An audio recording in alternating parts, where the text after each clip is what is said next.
হাইওয়েতে টোটো চালানোর অনুমতি দেওয়ার দাবিতে বুধবার 12 বিষয়ে বিক্ষোভ মিছিল করেন টোটো চালকেরা। এদিন বহু টোটো চালক একত্রিত হয়ে 12 বিষয় শহর পরিক্রমা করে 12 বিষয় পুলিশ ফাঁড়িতে উপস্থিত হন এবং কর্তব্যরত ওসির কাছে একটি ডেপুটেশন জমা দেন। টোটো চালকদের দাবি, ঘোড়ামারা থেকে পাকড়িকুড়ি পর্যন্ত জাতীয় সড়কে টোটো চলাচলের অনুমতি দিতে হবে। তাদের বক্তব্য, এই রুটে যাত্রী পরিবহন বন্ধ হয়ে যাওয়ায় বহু চালকের সংসার চালানো কঠিন হয়ে পড়েছে। বিকল্প আয়ের ব্যবস্থা না থাকায় পরিবার পরিজন নিয়ে চরম আর্থিক অনিশ্চয়তার মধ্যে দিন কাটাতে হচ্ছে। বিক্ষোভকারীরা জানান, প্রশাসন দ্রুত তাদের দাবি বিবেচনা করে প্রয়োজনীয় পদক্ষেপ গ্রহণ না করলে ভবিষ্যতে আরও বৃহত্তর আন্দোলনের পথে হাঁটতে বাধ্য হবেন তারা। পুলিশ সূত্রে জানা গিয়েছে, টোটো চালকদের দাবি ও অভিযোগ ঊর্ধ্বতন কর্তৃপক্ষের কাছে পাঠানো হবে এবং বিষয়টি যথাযথভাবে বিবেচনা করা হবে। Bureau report, UB live news, খবর যখন আমরা তখন। আমরা সবাই আইনের আওতায় আছি এবং আইনকে মান্যতা দিয়ে আমাদের চলতে হবে। এক নম্বর সেটা হচ্ছে, আজকে যে টোটোওয়ালাদের উপর যে পরিস্থিতি, সেটা শুধু প্রশাসনকে দোষ করলে চলবে না। কারণ আমাদের আইসি সাহেব যে কথা বললো, সে কথাগুলো সবার সামনে আমি তুলে ধরছি। কারণ আইনকে সবসময় আমাদের সম্মান দিতে হবে। সেটা হচ্ছে, ওনাদের কোনো আপত্তি নেই যে টোটো চলুক, টোটো বন্ধ হোক, কোনো আপত্তি নেই। কারণ হচ্ছে, ওনারা বুঝে যে আমাদের অত মানুষের পরিবার আছে, একটা সমস্যা আছে। সেই জন্য উনি যে আলোচনা আমাদের করলেন, যে আমাদের এই আলোচনা, আমাদের যে এমএলএ আছে ওনার কাছে এই প্রস্তাব আমাদের রাখতে হবে এই একইভাবে। কারণ শুধু প্রশাসনকে জবরদস্তি একটা কিছু বললেই আজকে সমাধান হয়ে যায় না। কারণ জবরদস্তির কাজ এটা না, কারণ এটা আইন উপর মহল থেকে পাশ হয়ে আসছে, যার জন্য আইনের থেকে প্রশাসন আমাদের উপর এই ব্যবস্থাপনা চালু করার শুরু করছে। সেই জন্য ওনারা বলে দিল, তোমরা এই জিনিসটাকে আমাদের যেরকম কুমারগ্রাম ব্লকের যে এমএলএ আছে, আমরা তার কাছে এই প্রস্তাব জানাবো, সোশ্যাল মিডিয়ায় এই প্রস্তাব জানাবো। আমরা সেই জিনিসগুলো সরকার যে দিল্লি পার্লামেন্ট, সেই পর্যন্ত যেন আমাদের এই প্রস্তাব যায়। এটা নিয়ে তো আমাদের স্যার বললেন, পরবর্তী সময় আমরাও এটাকে নিয়ে উপর মহলে জানাবো, তখন আমাদের সমস্ত লোকের যে আবদার সেটা ওনারা পূরণ করবে, এই আশ্বাস আমাদের আছে। তার জন্য ওনারা আমাদের একটু সময় চেয়েছে, কারণ সঙ্গে সঙ্গে কোনো কিছু সমাধান হয় না। এটা উত্তেজিত হলে হবে না।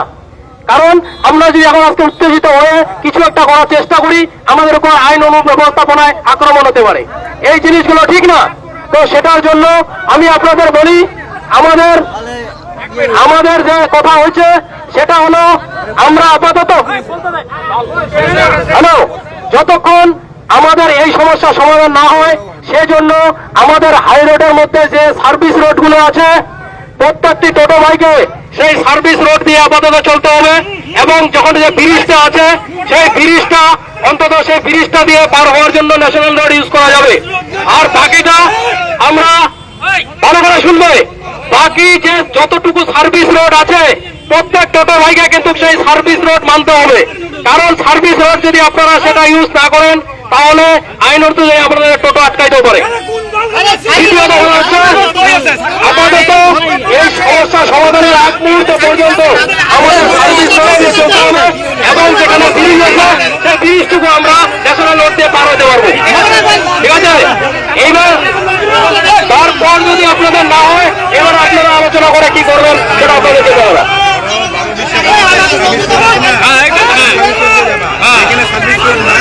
আরে নদীর ব্রিজটি যখন পার হবেন, তখন ন্যাশনাল রোড দিয়ে পার হবেন।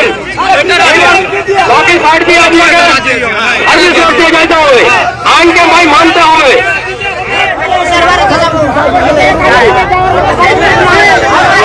যতটুকু সার্ভিস রোড পাওয়া যায়, যতটুকু সার্ভিস রোড পাওয়া যায় ততটুকু ব্যবহার করবেন। আর বাকি যেটুকু রাস্তা, সেটা মিলেমিশে চলবে।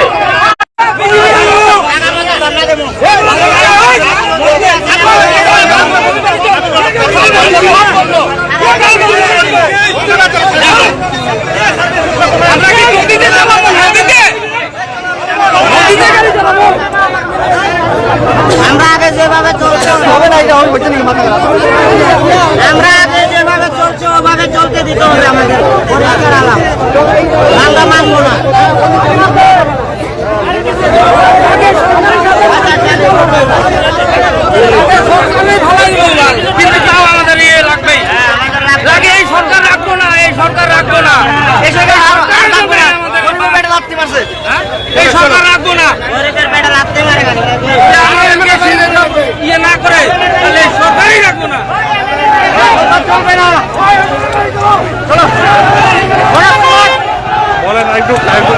যা বলার আছে বলেন, লাইভ হচ্ছে খবরের চ্যানেলে। খবরের চ্যানেলে আমি বলছি যে আমার নাম উত্তম মারা, আমি বটতলার, আমি টোটো চালাই। সার্ভিস রোডে খালি চালাইতে হবে, সার্ভিস রোড ছাড়া আমাদের হাই রোডে না উঠলে কিচ্ছু করার নাই, ঠিক আছে? তো এখন যদি এইটুকু যদি সাবসিডি না দেয় তাহলে সরকারের কাছে আর কি আবেদন করবো? কোনো কিছু করার নেই, এটাই আমার বক্তব্য।